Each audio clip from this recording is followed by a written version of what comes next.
And let's see. The way I look at efforts like this, it's all about getting more attention to the museum ships. Obviously, with the Buffalo Naval Park doing the 2000 watch, they've got quite a following. But as I said a few moments ago, we dragged John Epp, curator of the USS Slater, in here. And by the way, John, congratulations. I saw your channel just crossed 600 subscribers today. Thank you. Yeah, we've gained about 200 or 300 subscribers since January. It's pretty cool. Oh, okay. So definitely growing. And for those of you that want to check out John's videos, he goes all over the destroyer escort USS Slater. You can check out the YouTube channel USS Slater. You can also go to their website, ussslater.org. Same goes for the Buffalo and Erie County Naval and Military Park, buffalonavalpark.org. Did I miss anything, guys? No, I think, it's awesome. And we are really thrilled to be here with John and Ken, you and Ken for you for facilitating this and kind of getting the technological interface. We're really excited about this. We want to do this again. We want to have, expand this out and all that stuff. So we're really thankful to you. And John, we've been trying to get you on board, for a while. So I'm glad we're finally able to meet and have this great discussion. Yeah. Well, and that's a good point, because I've seen John join the 2000 watch. He's typing notes in just like I do, just like everybody else does. Hoist is on here. I've seen Ed Webster, a bunch of different guys, but I've never met the guy. And so I think it's really interesting to have him on here, and I'm sure nobody else has met you, John, either. So how long have you been with the USS Slater?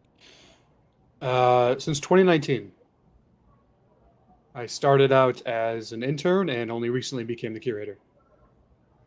Well, if you started out as an intern, were you studying to be a curator, or did you just kind of get roped into the position? I was studying public history. I got my degree in public history.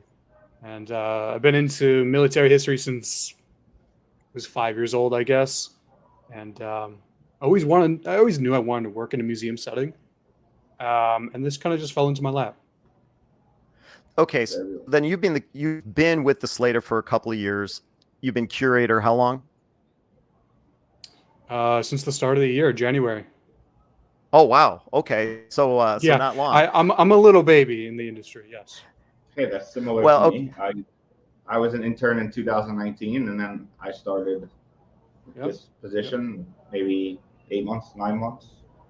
This position? Actually, no, it's like 11 months now. Yeah. He was my intern. Oh wow. Yeah. But no, I didn't know. But I didn't know that, John. Your knowledge surpasses the time that you've been on board, no doubt. Thank you. I appreciate that. And for those of you that don't know, John being the curator, he's the curator of the USS Slater, which is a destroyer escort in upstate New York, Albany, correct? Albany, yes. Okay. Crawling around the Slater, have you ever been creeped out or scared? No, there's no ghosts on board. Actually, probably the coolest things are, I don't really do overnights anymore. But when I used to, 3, 4 in the morning while everyone is asleep, just walking around the ship, walking around a World War II ship all by yourself, just knowing just how many people walked on this 70, 80 years ago is one of the coolest feelings in the entire world. I absolutely concur. Well, and I was going to ask that exact same question. I mean, John brings up a good point. So, I mean, you probably get that feeling too. Yeah, I thought it a few times walking through the ship, especially at night when no one else is there or awake. Yeah. It's pretty rad, thinking about how many people have been on that ship and what they were doing as they were walking through the same halls that I'm walking in currently. Yeah. It's pretty humbling, right? Just that you're around all of that engineering and all of that manpower that it took to build, and then the manpower that it took to keep it surviving through its active service. And the survivability of these ships is just astounding to me. And yes, and I agree, John, I have not experienced any supernatural Ironic, right? Because we were talking about that. We were talking about that today, but we'll get someone on board, and within 10 minutes they say, "Oh, they're sensing or feeling something," but. Well, and I'm not necessarily talking about ghosts. I don't believe in ghosts or anything like that, but you can't tell me, or at least I would be surprised to hear that you haven't been by yourself roaming around these ships, whatever, filming videos, cleaning, whatever it might be. And then all of a sudden you just get a little nervous, or maybe you got stuck somewhere. I don't know, but it doesn't sound like that's ever happened. So I don't know how it is for you, Shane, with your collections, but the bulk of our collections is in one of the depth charge holds. So it is actually at or below the waterline. So doing like going down below the waterline, if I know I'm the only one around, I always have my phone with me. That's probably, to Ken's point, that's probably the only time I kind of feel that way. Just because it's it's an old ship. You never know. A leak could happen. Yeah, I will agree. I will agree with Ken and John there. Certainly, there's been times where I've been on board filming either at night for our YouTube channel, or I'm in a space and it's after hours and it is just me, and I say, well, I probably shouldn't be down here by myself, just in case anything was to happen, especially if you're in the Little Rock. I mean, you can go down, the second deck, third deck, first platform, second platform. So you're not going to be found for a while if something was to happen. And you get the tingles, but I think it's yourself, saying, oh, I'm in a darkened space with a flashlight and there's literally no one on board the 610-foot vessel. And so that's,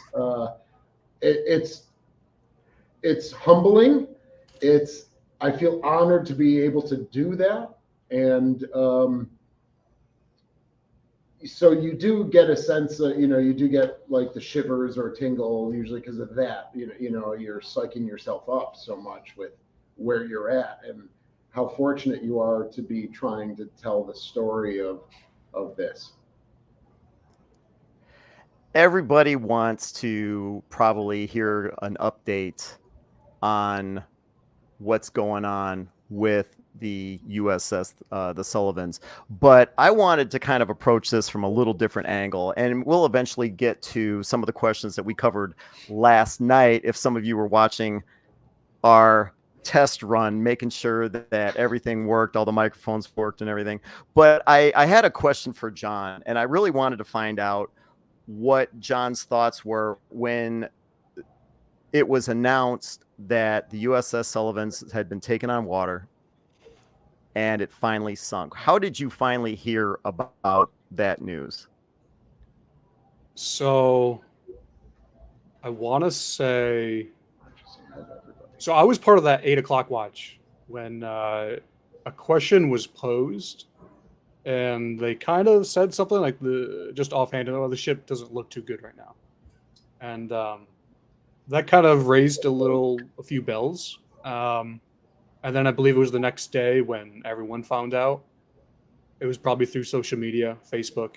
But my first concern was so the stern there that went underwater, that is where my office is on the Slater. That is where 90% of our entire collections is stored. So I immediately started thinking, well, what would happen if this happened to us? We would lose the bulk of our collection. And then, of course, just seeing over the next few weeks all these photos and videos, it was heart-wrenching, honestly. Everyone at the Slater, we were following it all day. I remember just sitting for a few hours with all the other volunteers, just refreshing our phones, just waiting for updates. Like, I wasn't even doing any work. We were just all glued to social media, basically. Did you feel at all like there was anything you could do, or is it just we're just going to leave those guys alone and they've got their hands full, they don't need us bugging them? So I can't say for certain what say our director and some other volunteers did. But I knew in this situation, I probably was going to be more harm than good if I tried to reach out. There, I mean, I understood there's probably nothing I could do. It's the ship's underwater. The best I could do, I think I shot Shane an email and expressed my condolences. But it's great seeing the Sullivans up right now. What do you think the initial reaction was by the whole museum ship community? Do you think it was, wow, glad that didn't happen to us, or wow, that could really happen to us? Did you get any other contact from any other museum ships? I think off the bat, everyone was just shocked and heartbroken, like everybody. And then over time, I think it was kind of a wake-up call. All the museums, they realize, if they're on water, that is, they realize it's a steel ship. Eventually, something like this can very well happen. It's kind of a matter of time in most cases. We're fortunate at the Slater that we've never had any sort of leaks like this. I mentioned it last night. The only major leak we ever had was during dry dock, and that was a complete accident. So I think more so the people that aren't in the museum ship industry, they're the ones that were throwing all the hate, all the shade, without understanding just how much money, time, and work goes into just maintaining one vessel. The Buffalo Naval Park, they have 3. We have our hands full with one vessel that's smaller than the Sullivans. So I can't imagine the type of work that they have to do all the time. Well, and Stephen and Shane, when you guys hear that, what it was like from John's seat, have you ever had a conversation with anyone operating another museum ship post the Sullivans being floated again upright? Were you even aware of what was going on John's end, or did you guys just had your hands full and you were oblivious to what was happening in the outside world?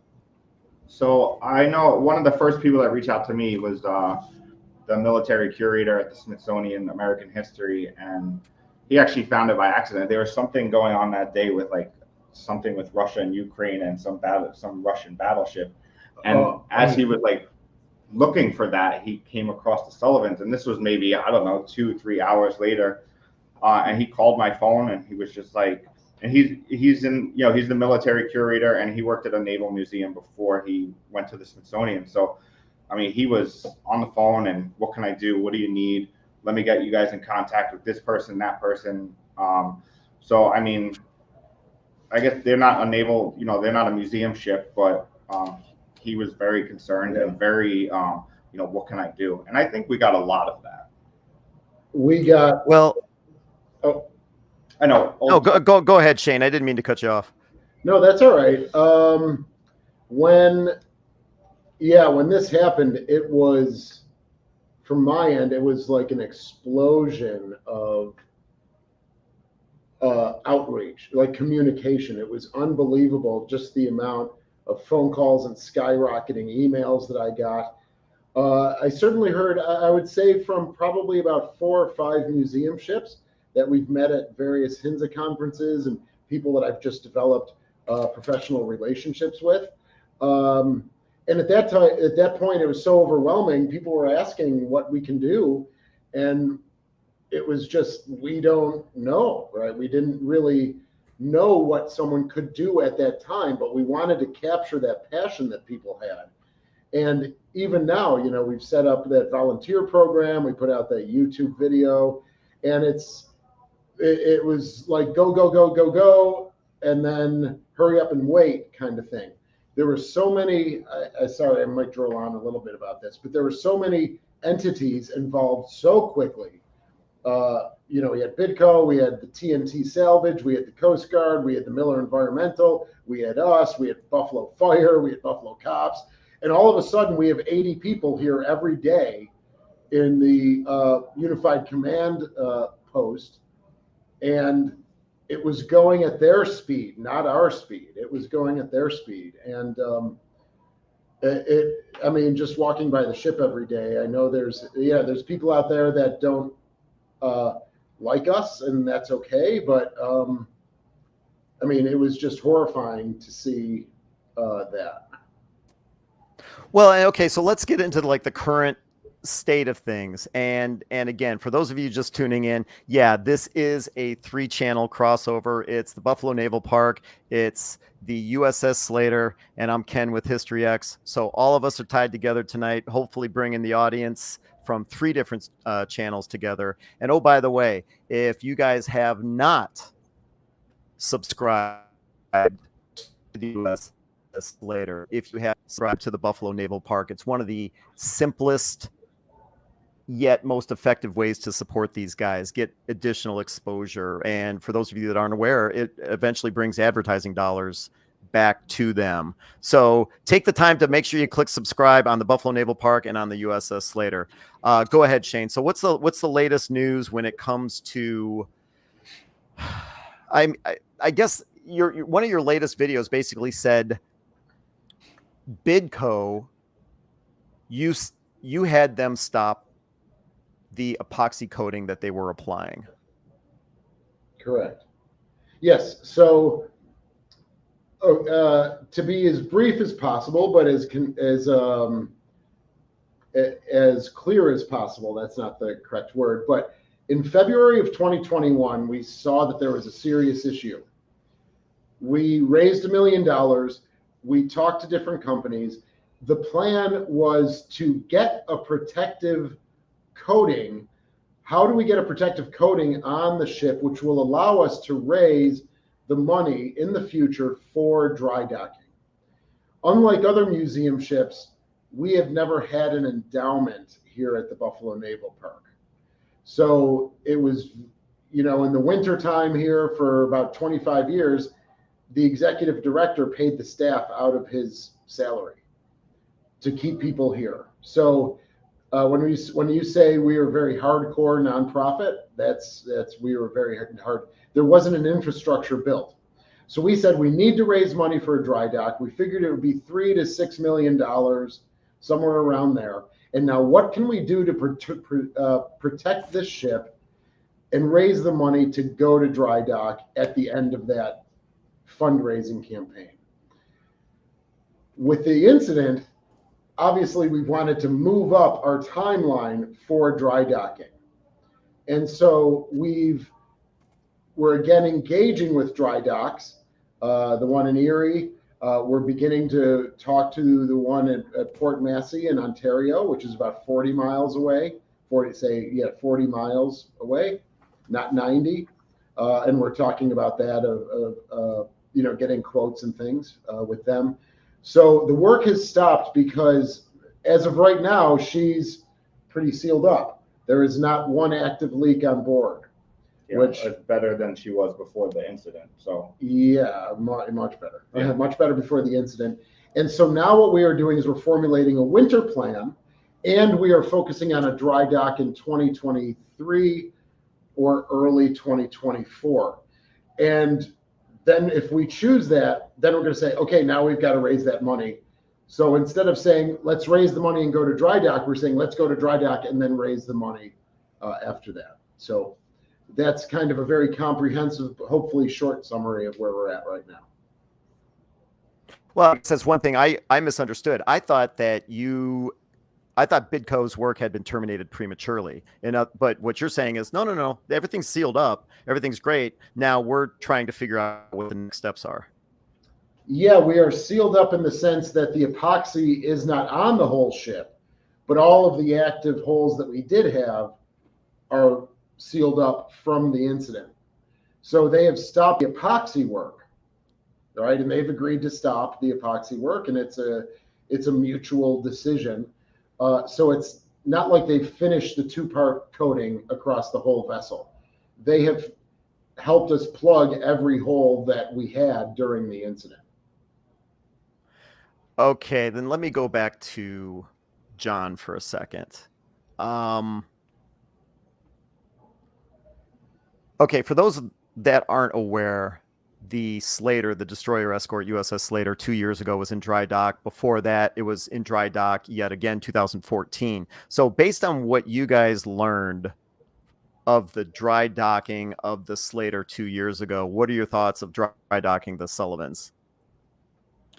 So I wasn't part of the 2014, and the bulk of the planning for the 2020 dry dock was already completed, more or less, by the time I started. So 2014 cost us a little over $1 million. That was hull preservation. We didn't have any leaks, but we realized the ship hadn't been out of the water for many decades. After World War II, we gave the ship to Greece, and they used her for 40 years until 91. And they were going to scrap the ship in the 90s. So we knew up until the 2010s that the hull was probably pretty well pitted and thin. I mean, it's already only 5/8 to 3/8, and then throw in eight decades of water onto that. So that was the main job. We went to dry dock in Staten Island at Cadell's. It was a few month period, and the main job there was to weld an extra layer of steel around the entirety of the ship, around the water, the wind water line, since that is typically where it's going to be impacted the most. I don't have the photos with me, but they did take measurements of the thickness of steel within just a few feet, maybe say 3 square feet. They wrote on the hull, okay, it's 3/8 thick here. It's 0.0 whatever inch thick there. So we probably would have been very close to springing leaks if 2014 had not happened. 2020, that was kind of an emergency dry dock because our mast, I do have photos of the degradation on the mast if you want to see those. Some of the cables started rusting and splitting. So 2020 was just fixing the entire mast because we thought the mast was going to fall down. It's pricey, like Shane just said. It's going to be a few $1 million. For us, it didn't cost that much, despite having to go all the way down to New York City. We're a smaller ship. The Sullivans is much larger, and the last time she was out of the water, correct me, Shane, was it 1975, 1965, something like that? For the Sullivans? Yeah. Yeah, so she was dry docked in 61 in Boston and then 65 in Philadelphia. And that was the last time. And that leads to a very interesting thing for some of these museum ships. They were in active service much longer, and therefore they were, I mean, it's really nice to hear that, oh yes, the Slater with the Greek Navy was in active duty until 91, and then you have the New Jersey and other vessels. For the Sullivan, she was out of service by N65. And, that just even that gap of 20, 30 years can make a lot of difference. Yep. Then is there a deadline that you guys are looking at? And if so, what is that deadline in order to make the decision whether or not you're going to go ahead and do a dry dock for the Sullivans? Well, the dry dock in Erie, Don John, is their next available opening is June of next year. And again, the one other that we're talking to, I don't think we've gotten to that point yet, but at least for Don John, we are looking at, if we committed to it right now, we would say June. Now, if they get another vessel that's ready to go, then it would be pushed off until, I don't know, November or December of next year. And then their winter season is their busy season because that's when all the lake freighters are not working, right? So their winters are usually their busy season. And so we would have to then look at the spring of 2024, but hopefully not far past that.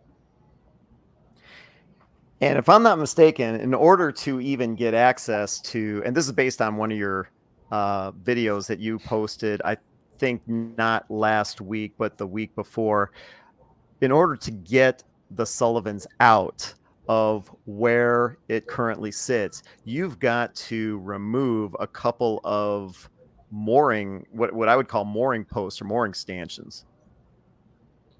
Yeah. So we would have to move the Little Rock out into the Buffalo River.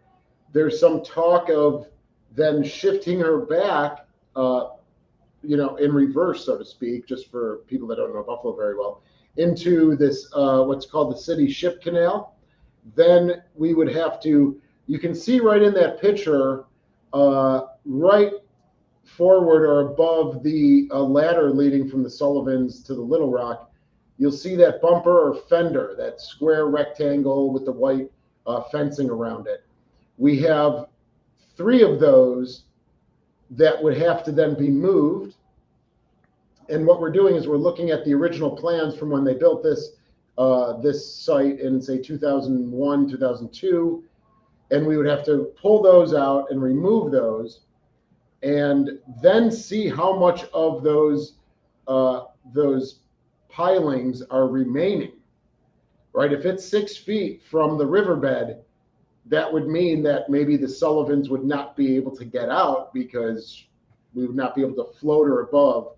So we're hopeful that that whole fender can come right out, or at least it's bolted close enough to the riverbed to where the Sullivans would be able to slide right out without having to be shifted in any way, shape, or form.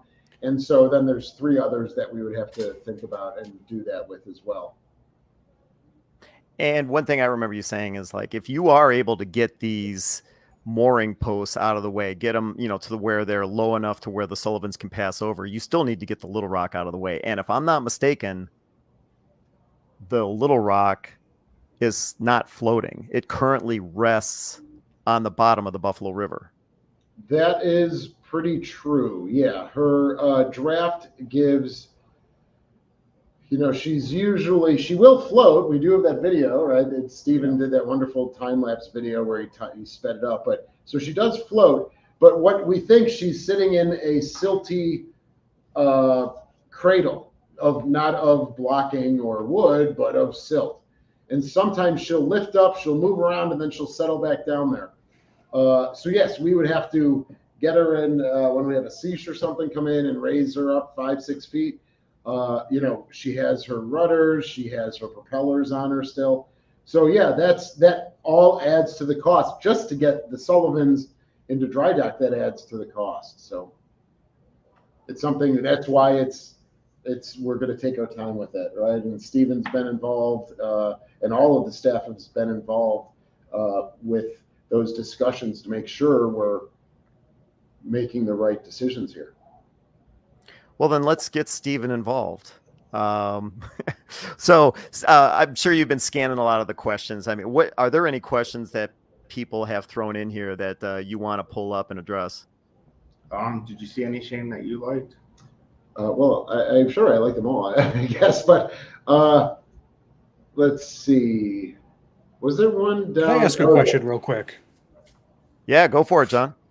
Is there any feasibility to bring a dry dock to the Sullivans? We have had discussions about that, and really, like when I'm doing a video on YouTube, I will say every option's on the table. Or if I'm replying to a comment, we'll say everything, and that is a moving dry dock. That is a moving cofferdam, like a temporary cofferdam. So we've been researching that. What we worry about is, a movable cofferdam is you have a 6 feet by 6 feet something, it attaches through the water pressure to the hull. You drain that out. You have 2 people come in. They could do the work. You move it. It fills up. It doesn't fill up with water, but the water comes back. But as when you get down, that's where the bucket, so to speak, that the people would be working in, loses or breaks its seal. So we might have to, develop maybe a new way of doing that. Sorry about that. Go on. This Flying Fortress one? Yeah. someone did answer. Thank you, Flying Fortress. Someone did answer that question. I love Sonny the soccer cat. It's a great. Oh yeah, Sonny did. Thank you, Sonny, for that. Thank you. So that is. We've also kind of talked about just building a cofferdam and draining out the water, like say the New Jersey does. I'm sorry, the North Carolina has. But in her current condition, what we've always worried about that with the Sullivans is that she would not be able to withstand her own weight. And, the buoyancy actually helps her right now in her condition. If we were to set her on land with the weight from the deck houses and superstructures, she might begin to accordion down. Right. And like John said before, I mean, these start at 3/8 before they're deteriorating, 3/8 of an inch. Yeah. So, I mean, yeah, that's another concern for sure. Why? What kind of thicknesses are you guys talking about, or are you seeing now? If it started out at 3/8, what is it? How thin are some of these spots on the hull? We're looking at 1/10 of an inch. Wow. So, I mean, 3/8 of an inch to begin with. Like, to think about, like when I first learned that, it's so thin. It's insane how thin these are. But the reason for that was because they're destroyers, so they can be fast, as opposed to the Little Rock, where it's a much thicker hull. Yeah. Yeah. So each of the ships and the boat has a different issue, so we are trying to address those. And now having all of those entities involved, that's really helped us up our game with doing surveys on the Little Rock and the Croaker, and really rustling up all of this help that we should have had, prior to this, but didn't. So let me shift gears on you guys for a little bit. Still talking about when the Sullivans took on water. John mentioned it a little earlier. Are you still getting the hate comments accusing you guys of, well, you should have done this, or this should have been done?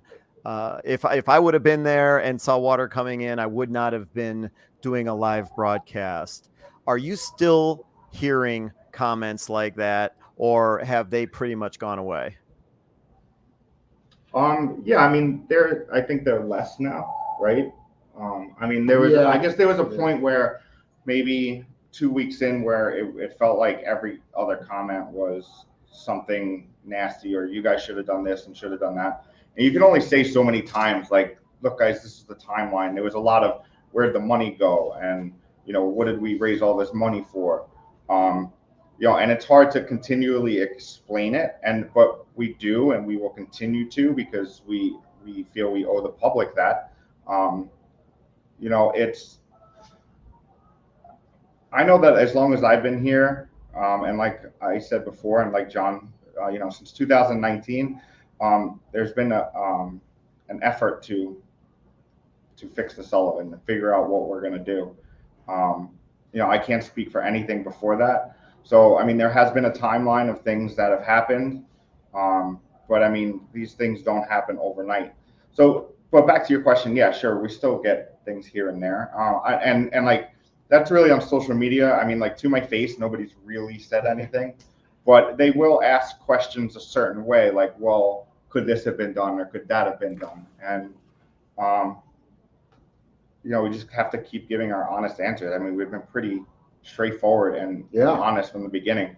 I think I agree. And I think that people are amazed at the amount of access that we've given, right? With the updates and things like that on our YouTube and just our live sessions. So we put ourselves out there for a reason. There have been a couple people that have been very vitriolic towards myself personally. And my blood pressure is at 120/80, no matter what they say. You handle it very well. But you've been handling it very well. I mean, it gets to the point of disparaging, right? Like, it's like they're slandering me personally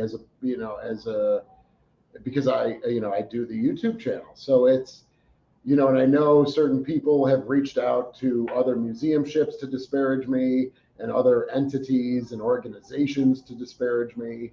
But, I don't know how many times I can explain it, right? I'm a librarian. I've embraced helping preserve the ships because they're artifacts. I went to library school. All right, I'm an archivist. I'm not a mechanical engineer. I'm not an electrical engineer, and I'm happy to continue to explain it. But I'm learning as quickly and as much as I can, and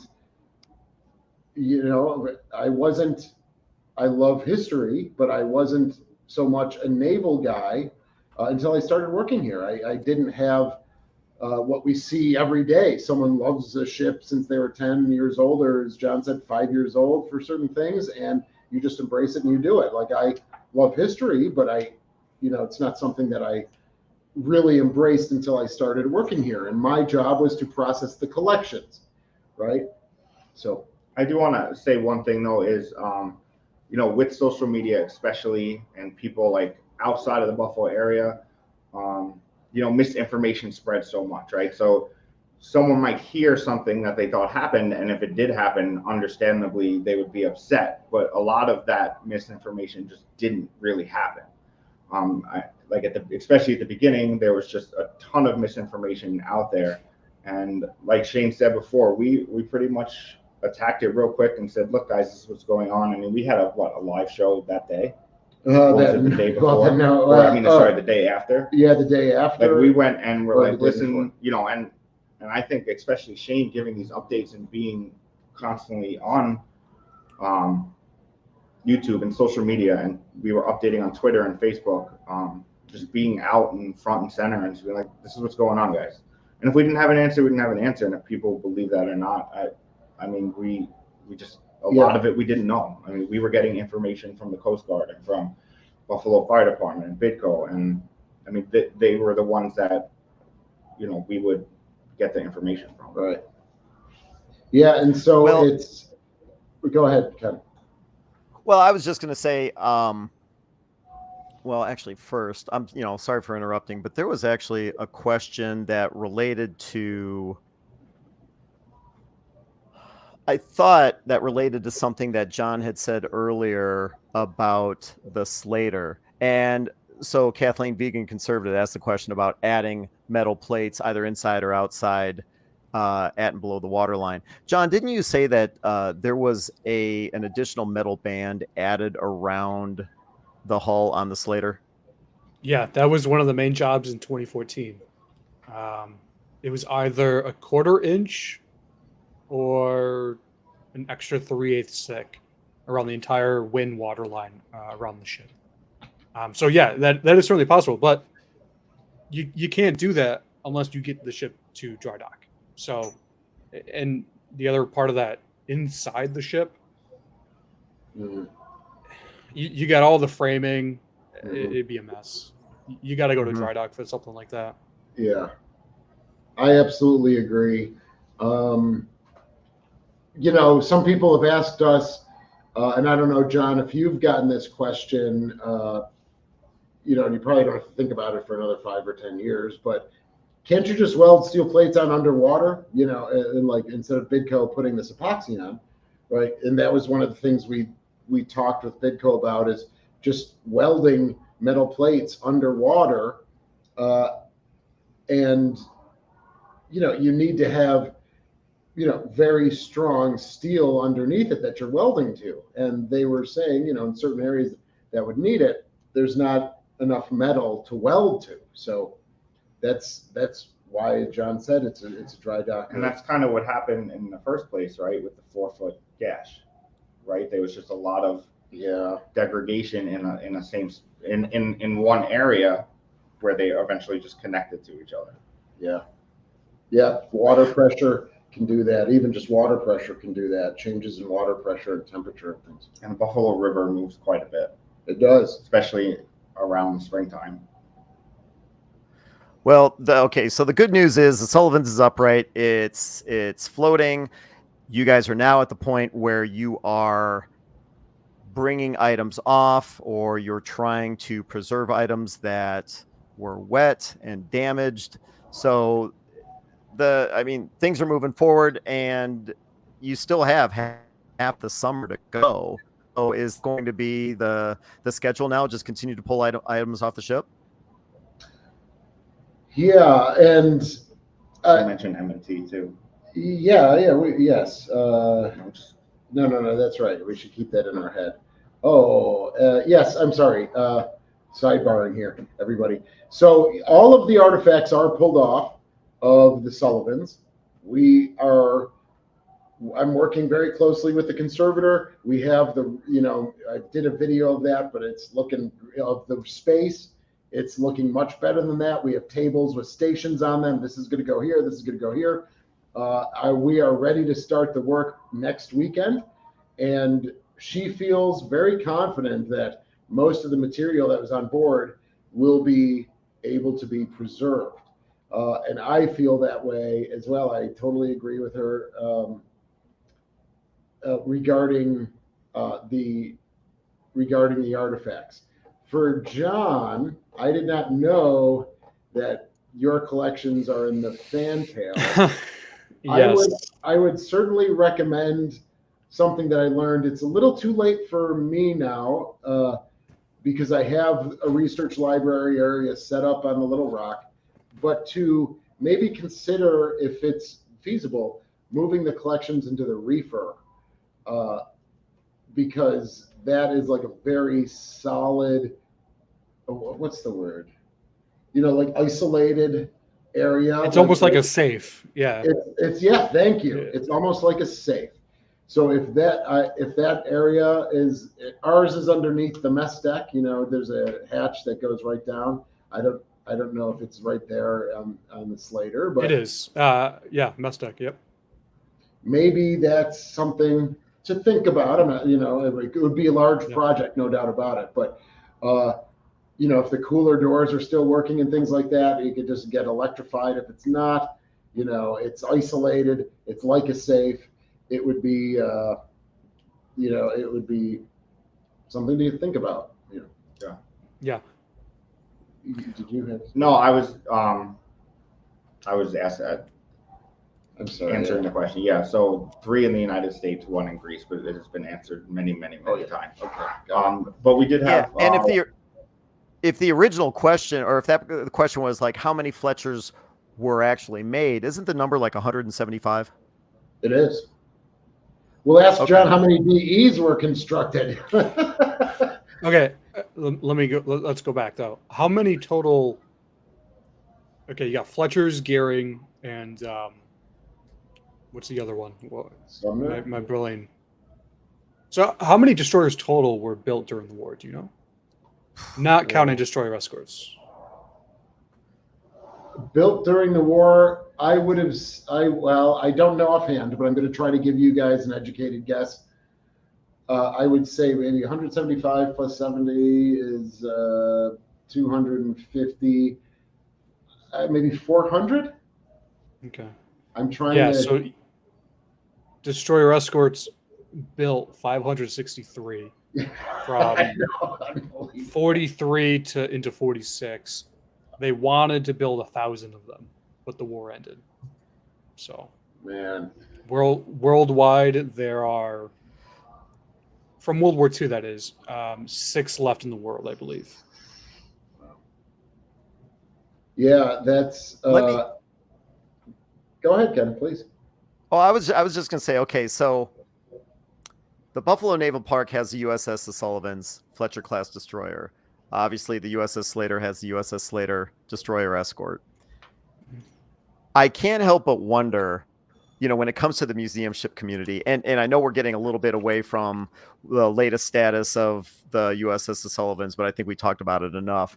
So from an outsider like me, I just can't help but wonder, when it comes to the museum ship community, you've got the cool kids at the table, the aircraft carriers and the battleships, that type of thing. Where does the Fletcher class destroyers, or where do the Fletcher class destroyers, where do the USS Slaters fit into that whole discussion? Do you guys feel like there's a tier system? Like I said, the cool kids at the table, and then there's you guys, or do you feel like you're part of the community? How does that work? We do get a lot of questions of like, how come we can't get an aircraft carrier here? And Paul, our CEO, actually, him and I are working on a graph to show the sizes of, what the Sullivans looks like next to an aircraft carrier, but also, right, sure. What is it?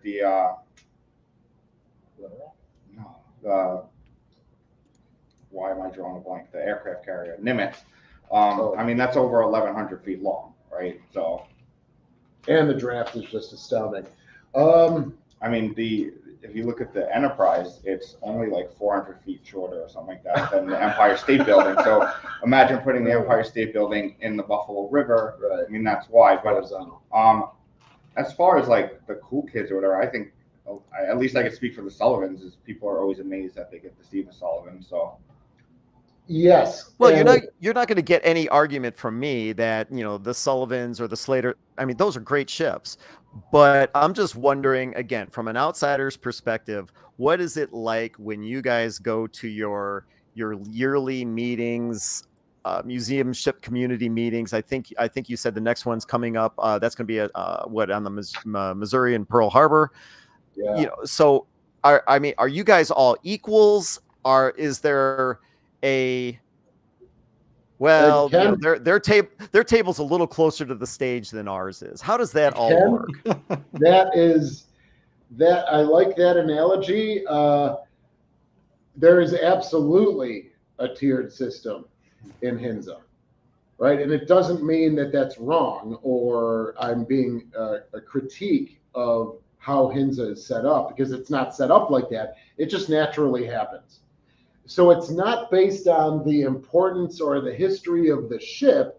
It's based on the size of the museum or the naval park itself. And I think I think funding comes into that too. Oh yeah, I mean, not every museum ship is a 501c3. There are like federally owned parks, right, and state owned. Yeah, absolutely. The Cass and Young is a National Park Service. And so then you get varying degrees of interest. But let's take the Midway or the Intrepid.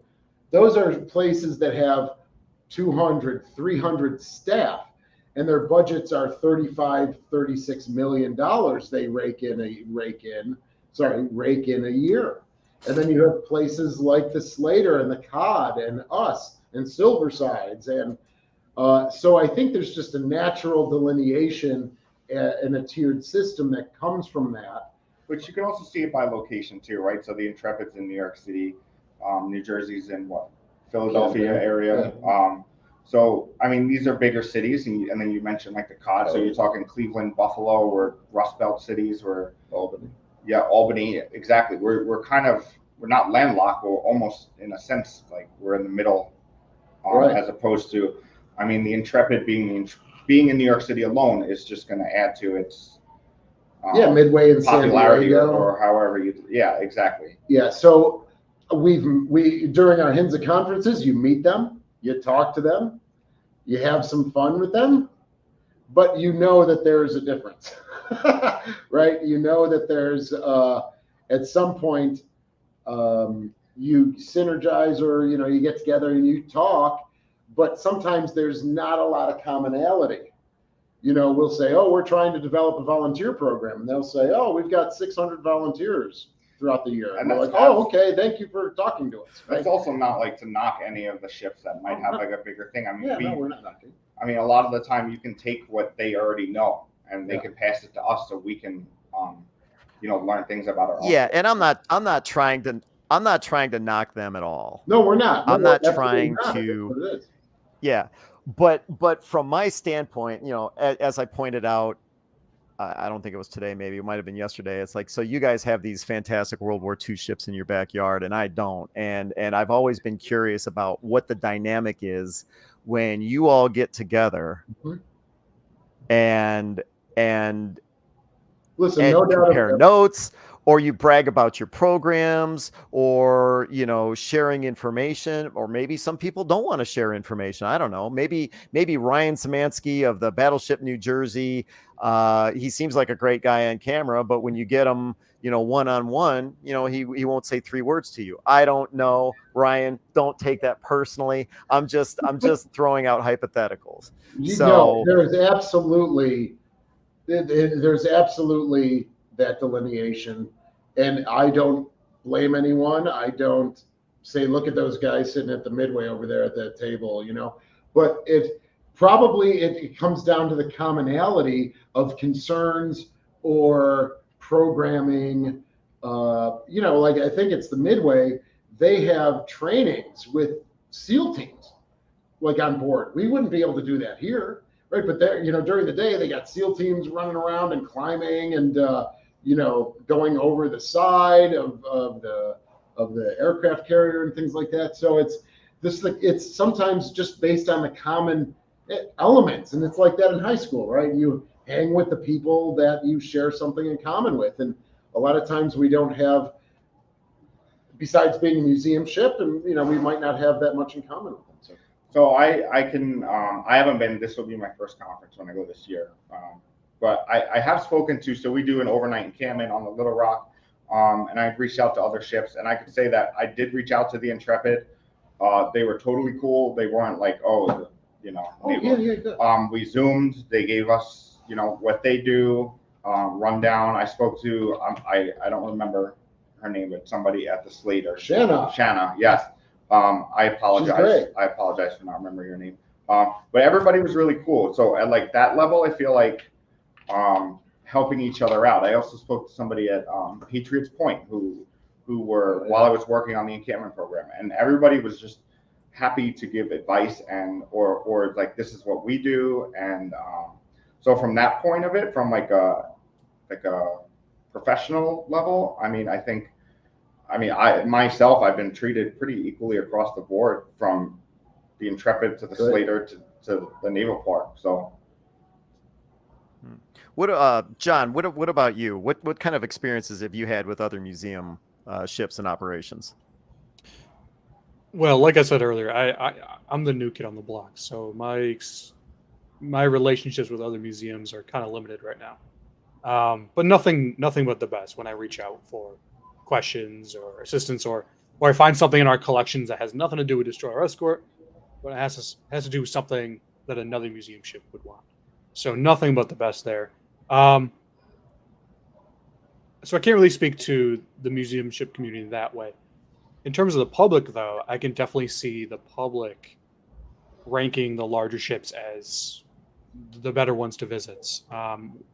So I don't know how you guys do your tours, but at the Slater, it's 100% guided tour. You do not go anywhere on the ship unless you have a tour guide. We're a small ship, so we can do that. We have the tour guides available to do that. But the number of people that we get to visit, they kind of boast. They're like, okay, I went to, say, the North Carolina, Battleship North Carolina. I got to walk around the entire ship on myself. Why can't I do that here? Things like that. So the small ships are definitely ranked a little bit lower, I think, in the public's mind, unless they definitely know the history. But I kind of like that, honestly, especially on destroyer escorts in World War II. Those sailors, when they realize they're serving on this small little thing that you kind of just push off to the side with your hand, compared to a battleship, they took that was pride to them. So we definitely feel that way at the Slater, and I think probably Shane and Stephen and all you folks at the Sullivans, you probably feel the same.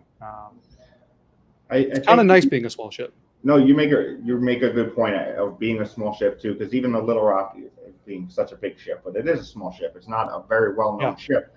So we have people we have like a freeway through whatever, the Skyway that passes like right over the park essentially. And we have people that were on the Little Rock or on the Sullivans that are driving over that to get to Canada or wherever they're going, and they're like, that's my ship. So it's like, we definitely, you're right. As we are smaller ships, people might not even know they exist. But if they knew they existed, they didn't know that they were museum ships. But that's nice because there are, people might not have ever heard of the Little Rock or the Sullivans, and then they come and they love it. There's so yeah, it's sometimes it's nice. And we have a saying here in Buffalo: keep Buffalo secret. So yeah, I don't know the origins of that, but yeah, unlike the Slater, we do have guided tours, but most of our tours are unguided. So it's up to the docents that we have and the staff. We are walking around, and then people have questions because they see our shirts or something. So it's engaging people at the level. The Cobia in Manitowoc also is only guided, and again, that's one submarine, so that's a little easier to do infrastructure wise. I would love to do guided tours here, only exclusively guided tours, but to build that program would be probably difficult for 3 ships. Yeah. So yeah, go ahead. I'm sorry to interrupt you, Shane. It's just before I forget. So when the Slater came to Albany, we were in New York City with the Intrepid from like 94 to 97. The photos looking at a destroyer escort up against the carrier, it's hilarious to see. But so our first full season was 98. So it's actually our 25th season this year. And we had no idea what we were going to do with tours, because they were kind of self-guided tours. We had docents just sitting in certain places of the ship, and then you could ask them questions, and then just you walk through. But basically, we started, if someone was interested, just showed a little bit of interest, we kind of like threw them a volunteer application, said, "Here, become a docent," and it's worked out very well for us. Some of the longest volunteers started in 98, 97, 94 in New York, and they just stuck it out. Isn't that great? I mean, yeah, and again, that gets to the relative newness of some ships. Learning from places like us and older. I mean, we've been open since 79. The ships came here in 77. Back then it was just kind of a free-for-all. I mean, we had a board of directors, we had our 501c3 set up, but I mean, it was just a different life back then, and it's much more not regimented, but regulated. Oh, that's the word. It's much more regulated now. I mean, we were throwing Bofors around and Oerlikons around like it was nobody's business back then. I'll give you this torpedo tube if you give me a twin mount Oerlikon. It was just much more unregulated back then. And I think the newer ships have learned from that a little bit, from maybe the whirling 80s, so to speak. But so it's and I mean, I went to school for museum studies, and like for me, as going for history, we might see it a little differently, but a lot of the classes that I took were how to run a museum law. I mean, it's a business, and I might not see it as a business because of my love for history, but it is, and it has to be run like a business, because I mean, otherwise it'll fail. Yeah. I mean, so you try to try to balance that, right, with the amount of events you have on board versus how much money comes in, and the visitor experience is really important to me, and having that guided tour is the best experience that a visitor could have. Well, guys, I hate to say it, we are just about out of time. We only got a couple minutes left. All right. With that being said, all of you guys out there watching this, let us know if this worked for you, this crossover channel. We're talking about doing this in another month or so, but you know what? It doesn't matter unless you guys find it interesting. So leave comments with the YouTube channel. Let us know if this works for you. But before I cut things off, Shane, Stephen, is there anything that you guys want to mention that you've got coming up in the schedule for the Sullivans or the Little Rock or the Croaker? want to mention this. Oh yeah, go. Well, you can go ahead. Okay, so the Buffalo Bills and the Buffalo Sabres have a foundation. It's run by the Pagulas, who own both teams. It's called Give 716, and basically what it is cultural institutions and charities. They raise money for those. So they have a website called give716.org, and you can pick the charity that or institution or whatever that you want to donate to. So they give us these shirts that are definitely too small on me. Yeah, I mean, we're just in our season now. We've got a wedding this weekend coming up. We're doing the family summer series. Oh, well, that's so your we're thing, doing we're doing 6 different days. We already had one where Shane dressed up as George Washington. It was fantastic. I remember hearing. We about have that. Army Conservation Day. I guess the idea of it kind of is to show like other aspects of what the military does in their everyday work. It's not just war. I mean, there's a lot of things. So we're doing a day on Army conservation, preservation, national parks, resources, things like that. Kind of show like a different side of the military. So we have that coming up this Sunday, actually. I've got my Curator tours as well. So we have a lot of stuff planned where, the Sea Cadets are on board next in a couple of weeks. We have the Little Rock convention in August. We have the National Submarine Conference coming up in August as well. So yeah, we're rocking and rolling during our season.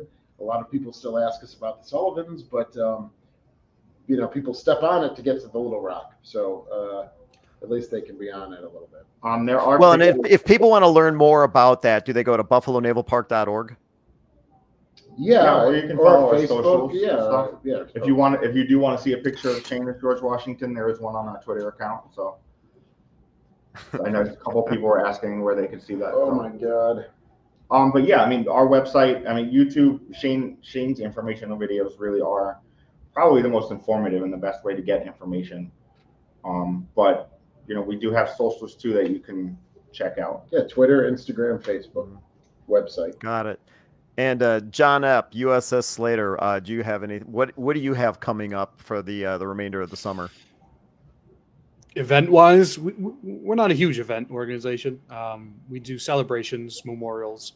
So we have next month in August, we'll celebrate the Coast Guard's birthday. So we'll have a little ceremony like that. Otherwise, if you're in the Albany area, do some overnights.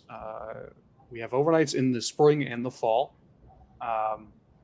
The best way to stay up to date with us is probably our Facebook page. We post there every single day. And then, of course, our YouTube channel. We're hoping to increase the number of videos on our YouTube channel. I'm actually working on one right now on the Samuel B. Roberts. So I am... I almost feel like a no, I won't say that, but I feel like I'm going through withdrawal right now, trying to get this video going because I'm itching to talk about the Samuel. So look forward to that. And we should, we talk about doing another one of these. It looks like several people have said, yeah, okay, a crossover video is great. It worked for people, and I would like.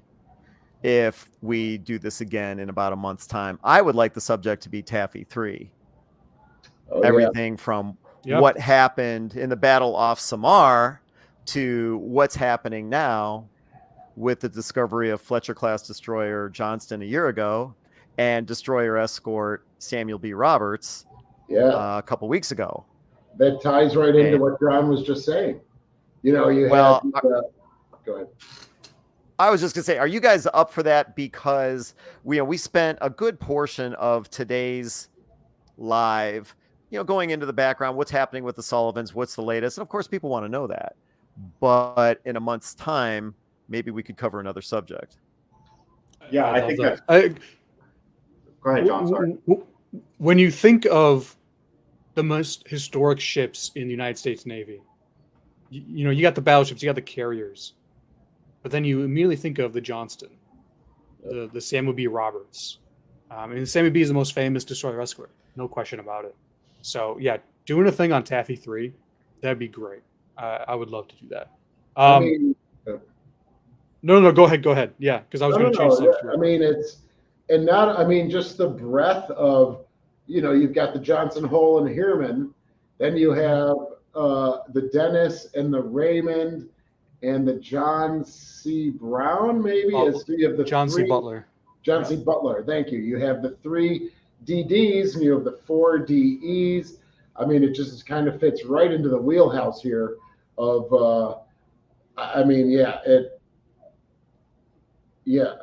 sorry, did I forget about the Hole, Heermann, Johnson? Yeah, okay, anyway.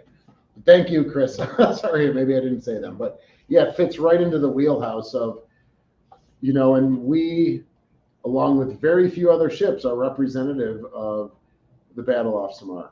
Yeah. To go to your point, Ken, I think using this as a platform to talk about historical events as opposed to updates on the Sullivans is great. I mean, we do updates on the Sullivans on the 2000 watch on our YouTube channel. So something like this to sit and have a conversation about ships and history and stuff like that, I love that idea. Yeah, well then we should do it. So in a month's time, I guess I should say, stay tuned to whichever channel you're watching this on. If you're on History X, fantastic. Stay tuned to History X. Obviously, when we plan that, I'll have it up there. Buffalo Naval Park, if that's your channel, check it out. I'm sure John on the USS Slater, he'll make a comment, he'll make a note when we get that scheduled. And I'd love to talk about it. Matter of fact, I know we're running over here, but I just have to share this with you guys. So I did a video about the Samuel B. Roberts being discovered. Well, I guess it's been about 2 weeks now. And I think it's approaching like 50,000 views, watching the underwater video. Mm-hmm. And I was contacted by somebody that was actually on that research ship. And I guess I never understood, they have wireless signals out there. And he basically said, and tell me if you guys have heard this, that the technology that was used to find the Johnston a year ago, to go down that deep, over 4 miles, to find the Johnston a year ago, as well as to find the Samuel B. Roberts, which I guess is closer to 4.5 miles down. Apparently that technology is going to be sold, and these could be the last ships that are ever discovered out of Taffy 3 that went down. And they're going to be sold. The RV, whatever. I don't know. It wasn't an ROV. They went down in a deep diving submersible called, I forget what it's called. It's something Latitudes. Anyway, so apparently there was discussions about Victor Vescovo, who discovered both of these vessels, is actually going to sell the technology to a mineral exploration and research company that has no interest in looking for World War II wrecks. They want to actually use the technology to, look for other sources of minerals.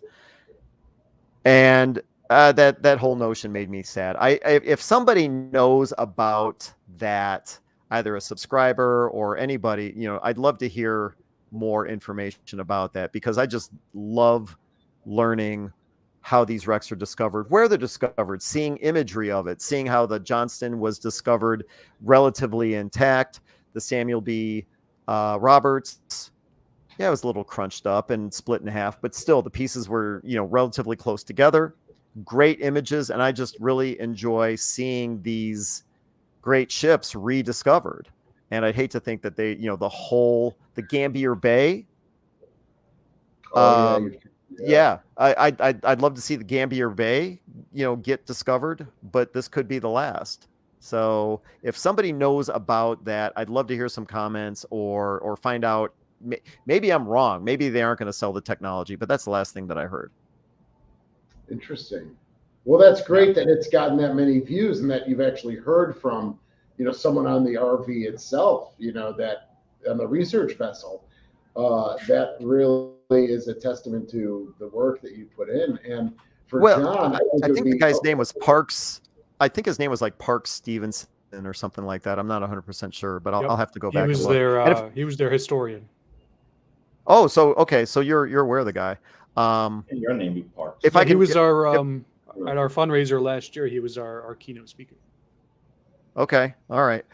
I will find the message I received from him. I'll post it, and then you guys can draw your conclusions, figure out, hopefully there will be another ship found. Like I said, I'd like to see the Gambier Bay, the Hull. I'd love to see those ships rediscovered. Well, all right. So now we've gone way over time. Hey, Ken, before you guys can I give a quick shout out? Yeah, go ahead. Been in the comments here. So this guy right here. Who's that? So this is James. He's the guy that just started last September, I believe it was. He's the one every week, every Monday. His entire job is just going in the engine rooms and cleaning the bilges. That is his entire thing. And sounds like they're going to get the 8-cylinder going again this summer.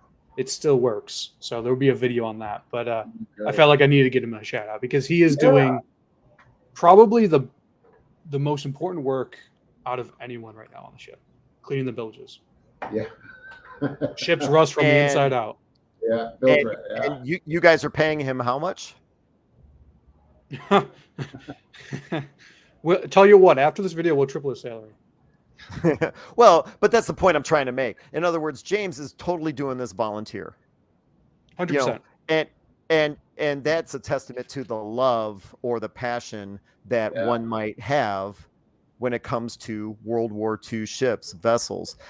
And it doesn't even have to be a warship. When I think about something like the Jeremiah O'Brien in San Francisco, I mean, again, those volunteers are just amazing. So anytime I hear stories about, or watching some of your videos, John, of rewelding a hatch door, I understand that's all volunteer, correct?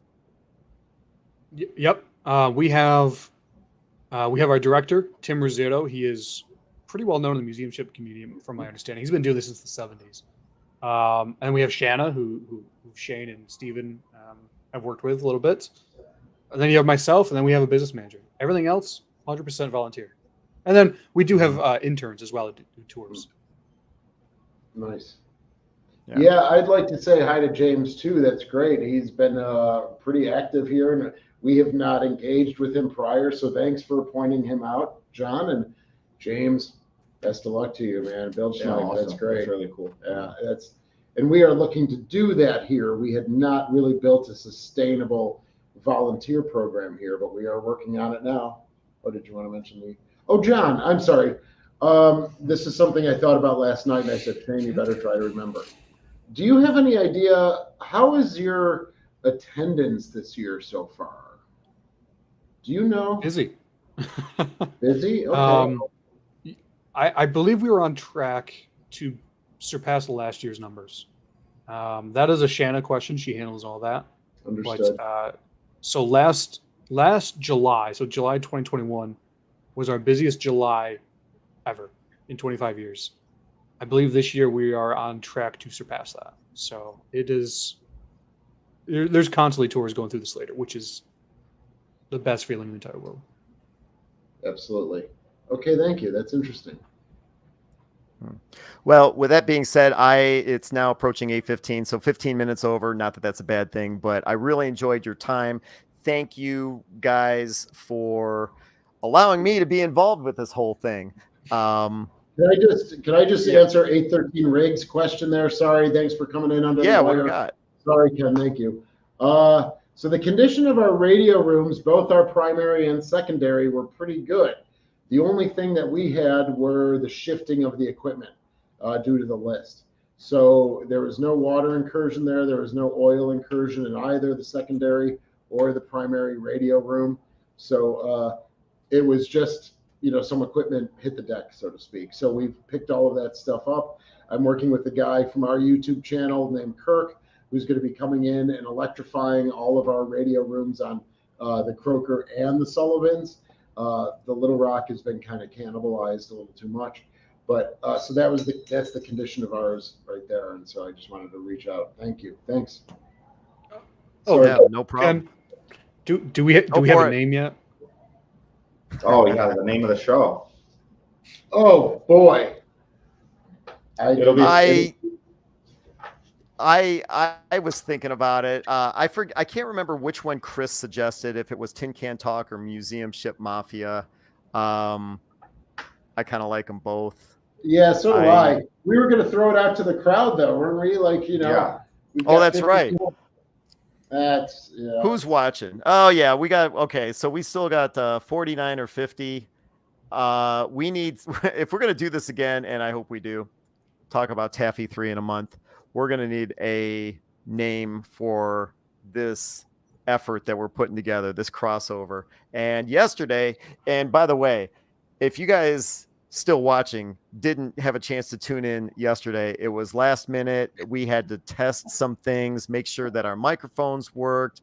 I brought a ton of echo to the table that needed to be worked out. Anyway, there were people watching that. Now I noticed that the Buffalo Naval Park and the USS Slater both deleted those videos. However, ours is still up there. Actually, ours is still up. I looked. I didn't see it there, but it's definitely up on History X. So if you want to see us kicking this around last night, it's up on History X. It's like why would I take it down? Seeing us behind the scenes, that gives somebody an idea as to what we're trying to pull together to help you learn some history.